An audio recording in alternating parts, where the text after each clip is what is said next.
सारिका ज्वेलर्सचे संचालक संतोष कुलथे यांचे पोलीस उपायुक्तांना निवेदन. सराफ व्यावसायिकांमध्ये चिंता. देवळाली कॅम्प परिसरालगत असलेल्या लहवीत येथील सारिका ज्वेलर्समध्ये झालेल्या तब्बल 97 लाख रुपयांच्या चोरी प्रकरणाचा तपास वेगाने करून आरोपींना तातडीने अटक करावी, तसेच चोरीस केलेला ऐवज परत मिळवून द्यावा, अशी मागणी सारिका ज्वेलर्सचे संचालक संतोष रत्नाकर कुलथे यांनी पोलीस उपायुक्त चंद्रकांत गवळी यांच्याकडे निवेदनाद्वारे केली. 30 मार्च 2026 रोजी पहाटे अज्ञात चोरट्यांनी दुकानाचे शटर वाकवून आत प्रवेश करत तिजोरी आणि शोकेस फोडून मोठी चोरी केली होती. या घटनेत सुमारे 453 ग्राम सोन्याचे दागिने, 19.50 किलो चांदीचा माल चोरट्यांनी लंपास केला होता. घटनेनंतर देवळाली कॅम्प पोलीस ठाण्यात गुन्हा दाखल करण्यात आला. पोलिसांनी घटनास्थळी पंचनामा, फॉरेन्सिक तपास, फिंगरप्रिंट तपासणी आणि श्वान पथकाच्या सहाय्याने तपासाची चक्रे फिरवली. मात्र 2 महिन्यांहून अधिक कालावधी लोटूनही आरोपींचा शोध लागलेला नसल्याने व्यापारी वर्गात नाराजीचे वातावरण असल्याचे कुलथे यांनी निवेदनात नमूद केले. या चोरीमुळे व्यावसायिक नुकसान तर झालेच, शिवाय ग्राहकांनी विश्वासाने दिलेले दागिनेही चोरीस गेल्याने त्यांच्याकडून सातत्याने विचारणा होत असल्याचे त्यांनी सांगितले. त्यामुळे कुटुंबासह व्यवसायावर मोठा आर्थिक ताण निर्माण झाला असल्याची व्यथा त्यांनी व्यक्त केली. यावेळी सराफ असोसिएशनचे अध्यक्ष गिरीश नवसे हे देखील उपस्थित होते. त्यांनीही या गंभीर गुन्ह्याचा लवकरात लवकर छडा लावून आरोपींना अटक करण्याची मागणी केली. तसेच सराफ व्यावसायिकांच्या सुरक्षेसाठी अधिक प्रभावी उपाययोजना राबवण्याची आवश्यकता असल्याचे मत व्यक्त केले. दरम्यान पोलीस उपायुक्त चंद्रकांत गवळी यांनी संबंधितांना तपासाची माहिती देत या गुन्ह्याचा तपास प्रगतीपथावर असल्याचे सांगितले. सध्या तपास क्राईम युनिट क्रमांक 2 कडे असून विविध तांत्रिक पुरावे आणि तपासाच्या आधारे आरोपींचा शोध घेण्याचे काम सुरू असल्याचे त्यांनी स्पष्ट केले.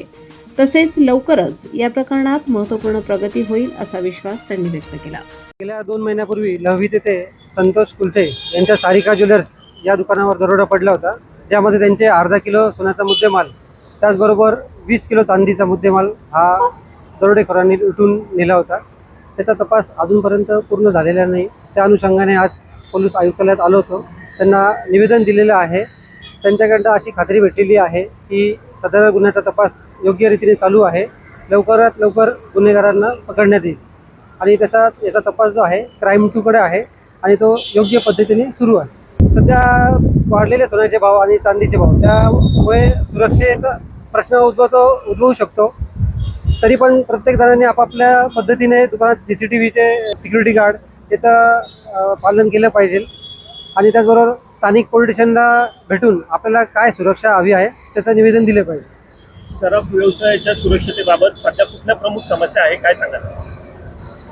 सध्या तरी ज्या ठिकाणी प्रामुख्याने सराफ बाजार असेल, सराफी व्यावसायिकांचे दुकानं असेल, तिकडे प्रॉपर QR कोड लावून त्याचा पोलिसांचा राऊंड झाला पाहिजे.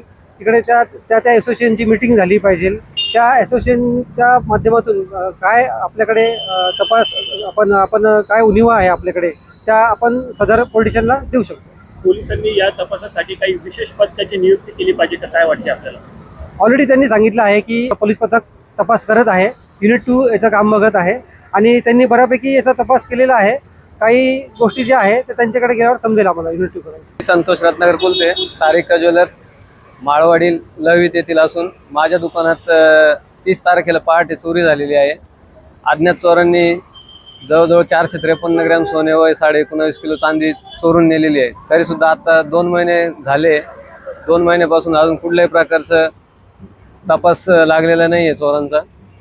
तो लवकरात लवकर मला याची पोलिसांकडून माहिती मिळावी व मदत व्हावी ही विनंती. चोरीमध्ये 453 ग्रॅम सोनं आणि 19.5 किलो चांदी गेलेली आहे. आमच्या बाजूला पण आधी 25 तोळे सोनं चोरीला गेलेलं आहे. त्याचा पण अजून काहीच तपास लागलेला नाही आहे. आत्ता परत एक चोरी झाली आहे, तिचा पण अजून काहीच शोध लागलेला नाही. पोलीस आयुक्तालयात निवेदन दिले, त्यांनी तर सांगितलंय का बा आता बघू, तपास चालू ठेवू. आज जे निवेदन आपण दिलेलं आहे त्यावर योग्य ती कारवाई करून लवकरात लवकर जो निर्णय असेल किंवा तपास असेल तो द्यावा अशी नम्र विनंती.